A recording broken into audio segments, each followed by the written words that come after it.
मैं देवों के देव महादेव के चरणों में प्रणाम करती हूँ। मैं गौरी पार्वती माता के चरणों में प्रणाम करती हूँ। मैं कार्तिक गणेश दोनों भैया के चरणों में प्रणाम करती हूँ। मैं सभी देवी दुर्गा के चरणों में प्रणाम करती हूँ।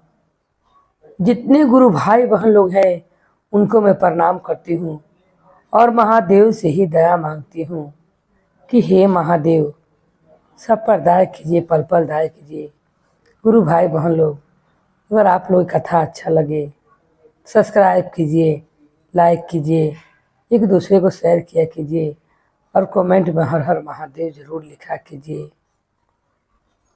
आज मैं जगत जननी माता का कथा सुनाने वाली हूँ। कैसे माता अपने भक्त को, बेटे को बुरी नज़र से बताती हैं और कैसे उनका कृपा पूरा परिवार पर बना हुआ रहता है। आराधना अपना बेटा के संग और पति के संग रहती थी। जहाँ पर आराधना का पति का नौकरी लगा हुआ था, वहीं पर अपना बेटा को लेकर चली जाती है और पति उनको, अपना पत्नी को और अपना बेटा को सोचते हैं कि कब तक मैं अकेले यहाँ पर नौकरी करूँगा, बनाने खाने के लिए दिक्कत हो रहा है। वो जहाँ पर सर्विस करते थे वहाँ पर वो रूम ले लेते हैं और अपना पत्नी और बेटा के संग रहने लगते हैं। आराधना जी थी, वो जगत जननी माँ का बहुत पूजा पाठ करती थी और माता में उसे बहुत आस्था था। और उनका एक बेटा था। उनका बेटा उनका घर कदम रौनक कदम बढ़ाए हुए रखता था। उनका बेटा के मुस्कान से उनका घर दम खिला खिला रहता था। जब से आराधना को बेटा हुआ था और उनका बेटा जैसे जैसे तो 7 साल के हो गए और वो इतना खाना पीना खाने में और हर समय वो हंसते रहते थे। कहूँ भी आराधना चर्चा में जाए तो रोने लगे, अपनी माँ को ना देखे घर पर तो रोने लगे। एक दिन ऐसा होता है कि आराधना का बेटा को मुस्कान ही चेहरा पर से ख़त्म हो जाता है और वो मन मार के रहने लगता है। आराधना एक दिन 2 दिन ध्यान नहीं देती है, सोचती है कि तबीयत खराब है जिस कारण खा पी नहीं रहा है अच्छा से और मन मारकर उदास है। वो डॉक्टर से दिखाती है, उसको डॉक्टर का दवा भी काम नहीं करता है।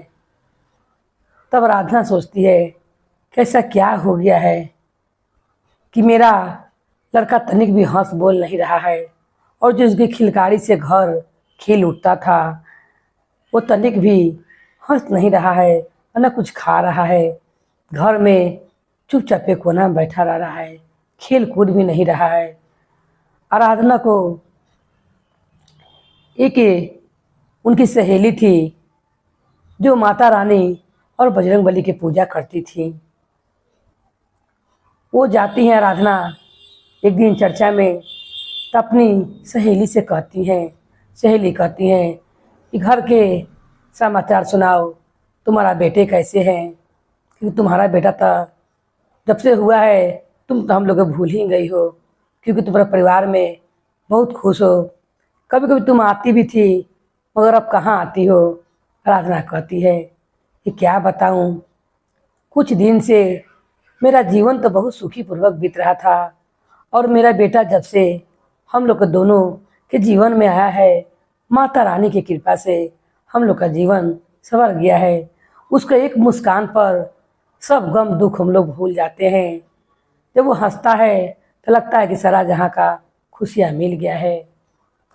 मगर 2-3 दिन से ऐसा हुआ है कुछ तनिक भी हंस बोल नहीं रहा है और अगर मैं कहूँ जाऊँ तो मुझे देख कर रोने लगता था।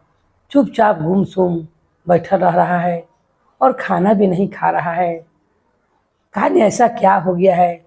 मैंने उसे डॉक्टर से भी दिखाया मगर डॉक्टर का दवा भी काम नहीं किया। उनकी जो सहेली थी वो माता रानी के पूजा पाठ से कुछ शक्ति भी जानती थी। माता रानी का बहुत कृपा था उन पर। वो किसी को माता रानी के ध्यान करके, अगर उनको अपना ध्यान कर कर वो माता रानी के उनको फूंक भी दे तो अच्छा हो जाते थे। इतना माता रानी की कृपा था। प्रार्थना कहती है कि तुम ऐसा करो कि तुम घर पर चलो मेरे साथ और चलकर मेरे बेटे को देख लो। जब आराधना अपनी सहेली को लेकर घर पर आती है, जब सहेली को लेकर घर पर आती है आराधना, तो क्या देखती है, खुद का बेटा चुपचाप कोना में बैठा हुआ है, तनिक न हंस रहा है न खा पी रहा है। ये सब बात के बारे में पति को मालूम नहीं था, क्योंकि वो रोज अपना ऑफिस में जाता था और ऑफिस से घूमकर आता था। उसी समय आराधना जब सहेली के लेकर आती है, सहेली देखते समझ जाती है कि इस पर तो जादू टोना किया हुआ है, क्योंकि दशहरा का दिन आने वाला था और गुरु भाई बहनों जानते हैं कि दशहरा में जितने भी लोग, जितना कर्मात लोग रहता है ये दशहरे में लोग पूरा करते हैं। किसी पर ज़्यादा से ज़्यादा कर कर किसी को मार डालना, किसी को तकलीफ देना, और जितने भूत प्रेत रहते हैं सब लोग 10 दिन के लिए खुल जाते हैं। उनकी सहेली देखते आंख मूंदते माता रानी का ध्यान करती हैं और वो बजरंग बली की भक्त थी, और समझ जाती हैं कि इस पर तो जादू टोना किया हुआ है। उसी समय आराधना की सहेली कहती है कि तुम लाल धागा और एक नारियल ले लो।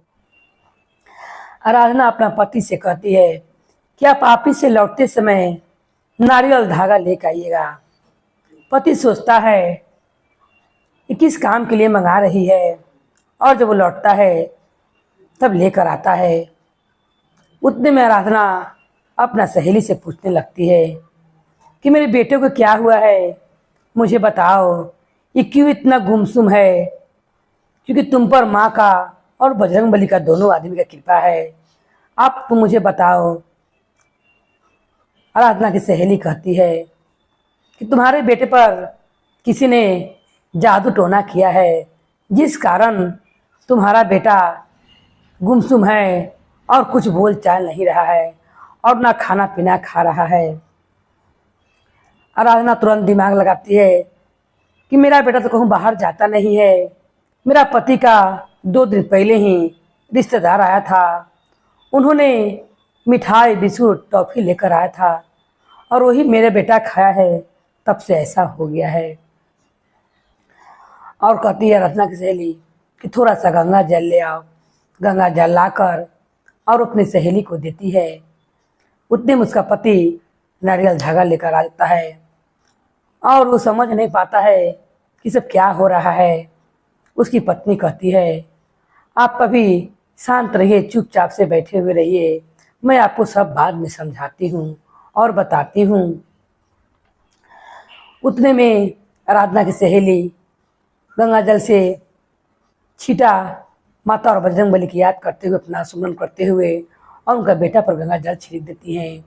और वो लाल धागा को लेकर उनको 7 गिधा लगाती हैं और लगाकर उनका बेटा पर से 7 थाली उतारण करती हैं। जो एक जगह चुपचाप बैठा हुआ था, इतना हंसने खेलने वाला लड़का, और उसे लेकर वो ऊपर से बिल्डिंग से नीचे आती हैं। आराधना सोचती हैं कि कहाँ ये गिधा पार कर ले जा रही हैं, और नीचे जब आकर वो कुछ अपना करते रहती हैं। उतनी में आराधना फ़ोन लगाती हैं और कहती हैं कि नीचे क्या कर रही हो, मुझे कुछ तो बताओ। आराधना की सहेली कहती हैं कि तुम धीरज रखो, मैं आ रही हूँ।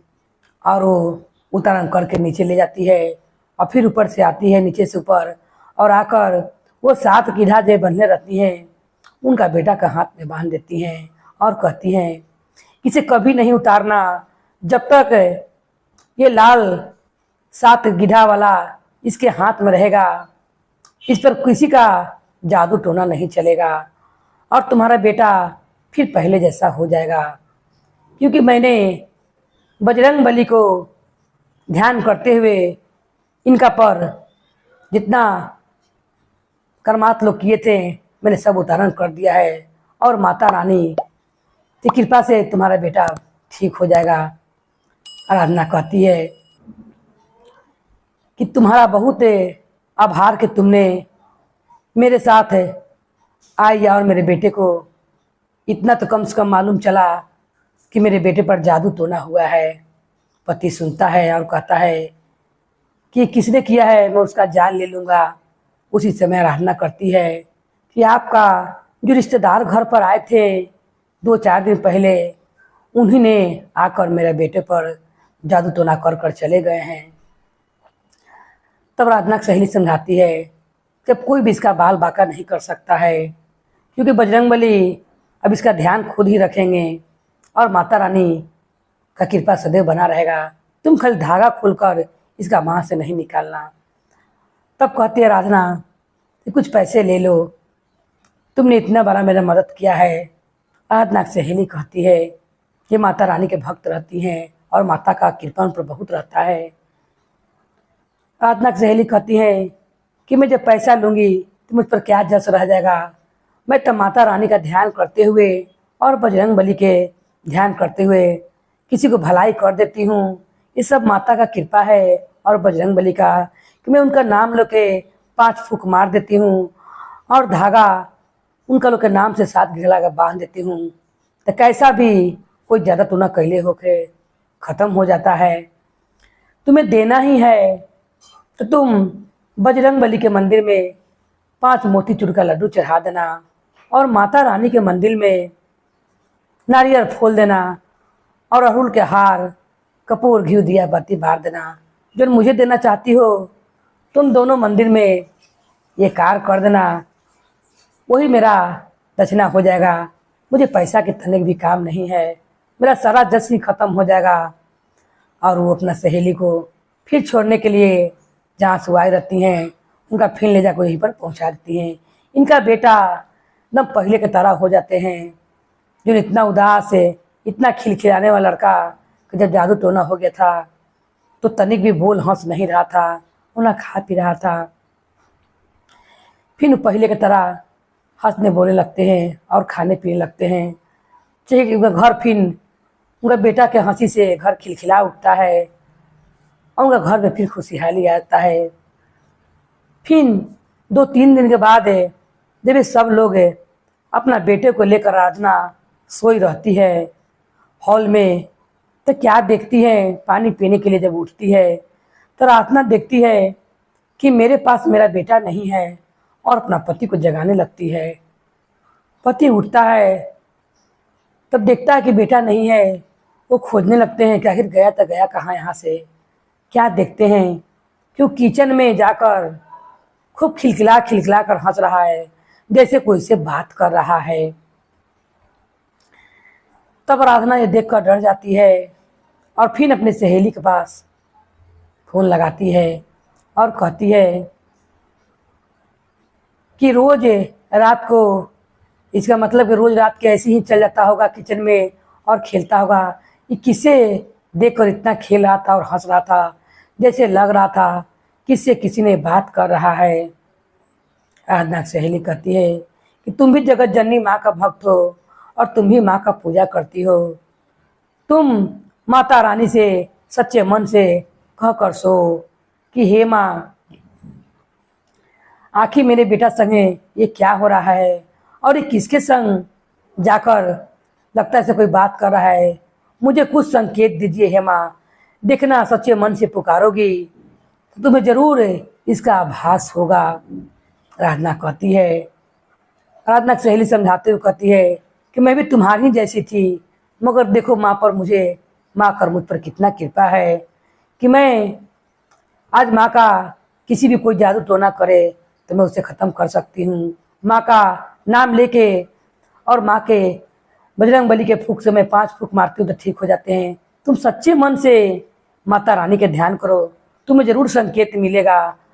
आराधना सहेली सब जानती थी मगर वो सोची कि भी पूजा पाठ करवे करती है, सच्चे मन से माता रानी की याद करे। और आराधना सोने के टाइम माता रानी से प्रार्थना कर कर सोती है कि हे माँ, मुझे संकेत दीजिए कि मेरा बेटा ये उठकर क्यों किचन में चला जाता है और किसके संगे बात करता है, घूम घूम के खेलता है रात के। उसी रात को माता रानी और बजरंगबली दोनों सपन में आते हैं, सपना में, और कहते हैं किस घर को छोड़कर तुम चली जाओ, क्योंकि जिस घर में तुम रह रही हो उस घर में एक बुरी आत्मा है, मगर तुम्हारा बच्चा का कुछ भी नुकसान नहीं करेगा। उसी कारण तुम्हारा देह में भी इतना तकलीफ हुआ है। तब इसे याद आता है इस आराधना को कि मैं भी ना होने बाल बच्चा होने के पहले मेरा देह में बहुत तकलीफ था। और उसी दिन अपना पति से नहीं कहती है और कहती है कि आप डेरा खोजिए, घर खोजिए। पति किस बारे में नहीं बताती है, किस घर में एक आत्मा रहती है जो उसी ने रोज रात को मेरे बेटे को खिलाती हैं, क्योंकि वो तो बजरंगबली का धागा बांधे हुए था, 7 फूक करके जो बांधी हुई थी, और माता रानी की कृपा था जिस कारण वो आत्मा उसे छू नहीं सकती थी, खाली खिलाकर और वो चली जाती थी। जब ये सपने देखती है आराधना, उसी दिन से अपना पति को कहने लगती हैं कि आप घर खोजिए। अपना पति को ये बात नहीं बताती हैं। उनका पति घर खोजने लगते हैं और वो घर खाली कर कर वहाँ से दूसरे घर में चली जाती हैं, क्योंकि आराधना को मालूम रहता है कि मैं जिस घर में रह रही हूँ उस घर में एक आत्मा रहता है जो रात के उठकर घूमता है और मेरे बच्चे संग खिलता है, खिलाता है। माता रानी के संकेत मिलने पर माता रानी को कोटि कोटि नमन करती है और बजरंगबली को भी नमन करती है। और वो हाथ में अपना बेटा को जो धागा था उन्हें कभी भी गिरने नहीं देती है, और वो अपना बेटा को पति को लेकर दूसरे डेरा में चल जाती है। और वहाँ पर निमन निमन तीनों परिवार रहने लगते हैं। माता रानी का कितना कृपा हुआ कि उनके भक्त के बेटे को माता रानी ने ये बुरा नज़र से बचा लिया। अगर नहीं मालूम होता और माता रानी और बजरंगबली का कृपा ना होता तो उनका बेटा के संग क्या होता ये आप लोग समझ सकते हैं। जैसे माता रानी ने सबके बुरी नज़र से और डायन कमांड से बचाकर उनके बेटे को रखा, और माता ने संकेत दिया और बजरंगबली ने उस घर में बुरी आत्मा है, तुम इस घर खाली कर कर चली जाओ। और उसी माता रानी अपना कृपा सब भक्त पर बनाकर रखे, और माता रानी कुछ होने से पहले ऐसे सब भक्त को संकेत दे दे, जिस तरह माता रानी ने आराधना को संकेत दिया था। बोलिए माता रानी भवानी की जय, भैरव भैया की जय, हर हर महादेव की जय।